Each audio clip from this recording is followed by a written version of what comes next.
Hello everyone and welcome to today's Mayhem, the podcast brought to you by indie game studio Total Mayhem Games. My name is Nena. Oh wait a minute, these are your lines. I'll just pretend like that never happened. Alright, hello everyone and welcome to today's Mayhem, a podcast brought to you by indie game studio Total Mayhem Games. My name is Nena, I'm the community manager at TMG, and today I am with Geoff. So yeah, that's how you do it. Sorry, I totally messed up, so sorry. It's fine, no worries. Alright, Geoff, so we've seen you in another podcast before, but for our new listeners, could you introduce yourself again? Sure. Hi everyone, I'm Geoff. I'm the executive producer on We Be Here Forever. I've been around kind of like from the beginning of We Were Here. I was actually the college professor and the mentor for the team that created We Were Here. I've always been on the sideline, helping out, giving advice, and it was somewhere halfway around the production of We Were Here together that I actually stepped in as the company grew, the project grew, and then I started actually working on We Were Here. Yeah, alright. So you said executive producer. That sounds very fancy, but I'm not sure if everyone knows what that means. So what do you do exactly at the studio? Yeah, that's the thing that a lot of people ask in the studio, what do you actually do? Just to put it briefly, together with Lucia, our managing director, I'm in charge of just day-to-day management. That basically means, you know, keeping everybody happy and keeping everybody at work. But you could also say that I'm the final decision guy. So we have a very creative team. They come up with very cool stuff, but we don't have time or budget to do everything. So it's my job to make final decisions, say, okay, let's do that and let's do this way. Yeah, okay, so that sounds pretty tough, actually. Yeah, but it's also fun. Yeah, okay, well, that's the most important thing, as long as it's fun. So thank you so much for being here today. In today's Mayhem, we're going to talk about We Were Here Together and the storyline in the game. So if you're curious about the storyline of our previous games, We Were Here and We Were Here 2, we've already discussed these in previous podcasts, so don't forget to check those out. So yeah, let's talk We Were Here Together. Absolutely, I'm really excited. Let's go. Yes, that's good. Let's go. So, where do you want to start? Do you just want to go over the whole backstory, or do you want to start from the point of view from the explorers first? Maybe just, go through the lore like we go through the game, just from the beginning, from the game, and just go through that. Yeah. All right. So, who are the explorers that we see in the beginning, and where are they exactly? Maybe just, let's back up a little. There's also a dream they are having. Maybe start there? Oh, yeah, the dream in the beginning, actually. So then could you tell us about the dream, the explorers, and where we start in the game, basically? All right. So in the beginning of the game, you see these weird flashes, and I can imagine that people that you play this for the first time, they have no idea what that's about. And it was actually an idea from our creative director, Ruud. And he came up with the concept, and I thought it was really great because these flashes, you already hear an explorer calling out for help with a distress signal, but you also see flashes, actually snippets of what happens in the future, what actually happens in the game. And of course, the gesture plays a big role. It's kind of a bit like a nightmare, and then you wake up. Yeah. And when you wake up, you notice that you're actually completely new explorers, not the ones you've played before, in a base camp near Castle Rock. And you hear the distress signal coming from the big radio tower on top of the base camp. And it gives you these coordinates, and you follow as explorers the coordinates, and then you head out on adventure. And the backstory with the explorers is that, they know about explorers being missing or that disappeared and We Were 2. Yeah. But we don't know how long ago that is. Okay, so we also don't really know if these explorers are the ones that were left behind at the base camp when the previous 4 went on the expedition in the other games. Yeah, well, it's not completely clear. There is this photo of a bunch of explorers all together. But up until We Were Here 2, we've only seen 4 explorers being caught in a snow blizzard and ending up in Castle Rock. Yeah. But there's also the mystery of the fact that the walkie-talkies seem to come from different eras. They're not the same shape, They're not from the same time. So how exactly that is, we don't know. But what we do know is these explorers and We Were Together go out on the distress signal they hear from another explorer. Yeah. Okay. So the walkie-talkies, that's an interesting detail, actually. They wake up, they have that nightmare, they hear the distress call, and then they go on their journey. So they finally reach the castle, but that's basically a trap, right? Whoa, not so fast. Yes, they go to the castle, but they find two different entrances, and for a while they are guided by a mysterious explorer who says he is trapped. He always seems to be behind a wall or behind bars, so you never can really reach him. And then he instructs you to make 3 different stones, and combined they make one Soulstone. So according to this mysterious explorer, that is the way to actually leave the castle. Yeah. So before we continue, I would like to emphasize why there are 2 different entrances and what they mean, the symbolic of that. Yeah, okay, so there's a symbolic meaning, and what is this exactly? So when we go back to the backstory, that we discussed in We Were Here and We Were 2, we know that the king and the jester were looking for eternal life. Actually, it was the jester who whispered in the ear of the king that there was a way to find eternal life. And the jester convinced the king that by the use of alchemy or spiritual matters, it would be possible to find eternal life. Yeah. All right. So these 2 different entrances, they represent the 2 different ways you can find immortality. So either by religion or secrets of the afterlife. So that's why when you step in there, it feels like a church. Yeah. And that's where the research was done to find immortality through matters of the soul or supernatural powers.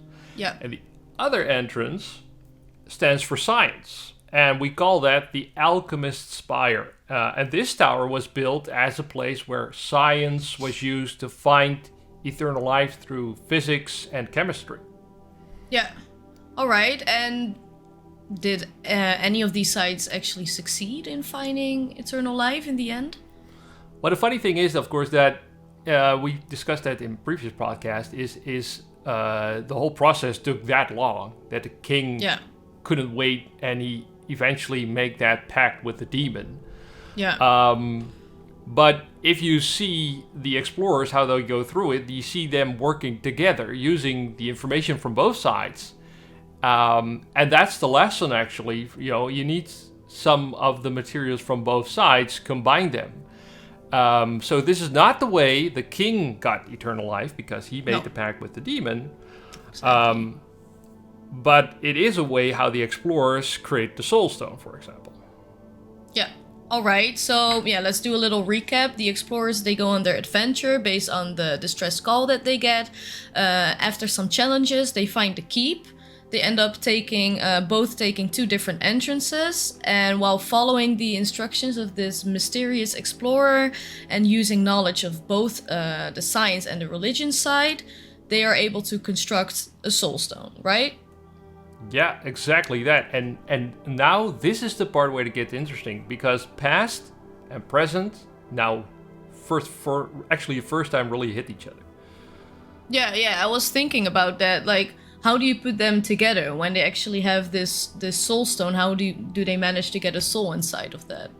Yeah, well, that's a good question. That's something that is there, and you really need to look closely in the game, because the matters of the souls come in here. There's the side of the explorer that's on the religious side. He actually finds pieces of the dagger, of a dagger. We call it the dagger, but it's a dagger. And every time he picks up a new piece, he hears a conversation between the abbot and the princess. And you find out that the dagger has a very special ability. It sends a soul directly to the soul stone. And that's where we come to some kind of betrayal part, right? That's right. So once the Soulstone is constructed, we find out that the mysterious explorer that we've trusted so far is nothing but the scary jester. He has been fooling us all along. Surprise. And then he captures one of the explorers, and, he wants to use this device we've been waiting for so long to continue. Yeah, and at this point we also, like the other explorer also meets the ghost of the princess that we see in the game, Katja. And has she been stuck in this dagger all the time, or? Yeah, it seems like that, because when you put in the final piece, she appears from the dagger. Yeah. She has been in there for quite some time, and it seems that like she has done that to transfer her own soul in the dagger to make sure that nobody else could find the dagger. So she actually sacrificed herself for the dagger to be protected and broken in pieces. So the whole scene is kind of about the spirit of the princess trying to stop the jester from obtaining the dagger. Exactly. So that's why one of us needs to sacrifice ourselves to put a soul in the stone instead of the king's soul. Oh, that's a funny thing, because of course we look at the interwebs and we look at all the articles and the forums and the Reddits and whatever, and then you see that a lot of people think, if they look at the final scene, wait a minute, that's the king being brought back to life, but that's not what happens. What happens is it's a puppet that is constructed by the jester, and instead of his soul going in there, it's one of the explorers, because one of them sacrifices himself in order to transfer his soul to the Soulstone. Yeah. Well, I didn't really get that from the beginning either. I thought it was the king because of the little crown that the puppet is wearing. So, yeah, now we learned that it's actually one of the explorers that's being trapped in the puppet.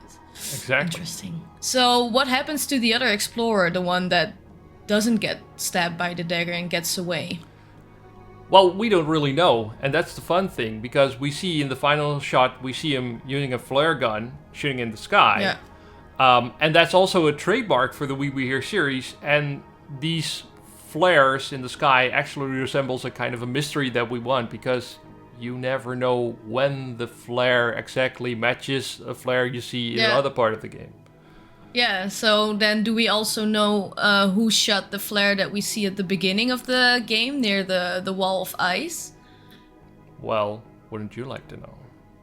I would love to know. Well, the funny thing is that, you stand in front of the wall and then eventually go through it and you come in Misty Valley.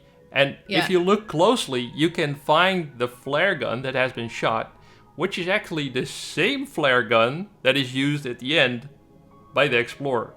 Oh.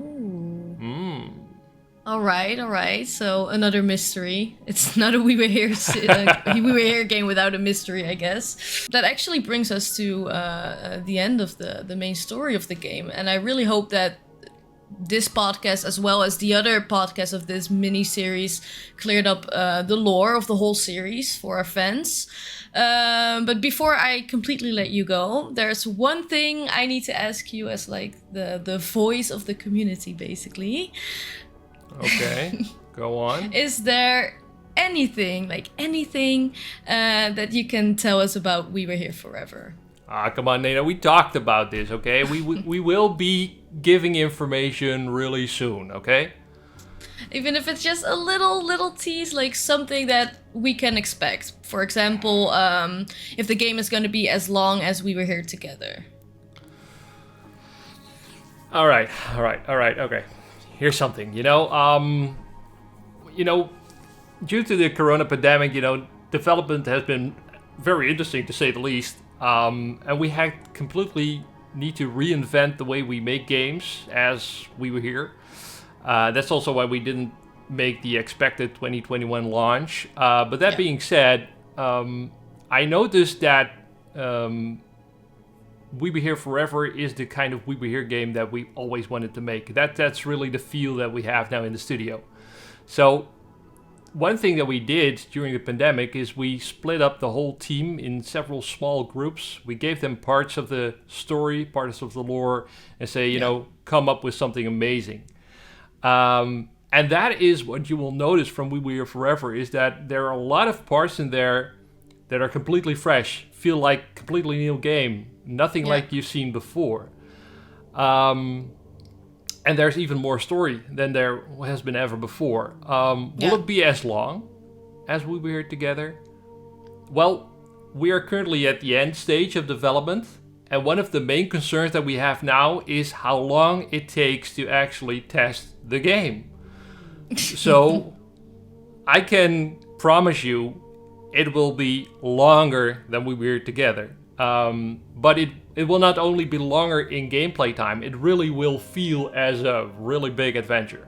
So not just, you know, a few halls in a castle, it really feels like a really big adventure. And I think that is the thing that we're most proud of. Every time I talk to somebody in the studio, they're like, you know, can you imagine when we're finally shipping this game and see how people's reaction is on this? And this is going to be so cool. So explorers, hold on a little bit longer. It's almost there. Yes, I think a lot of people will be very happy to hear that.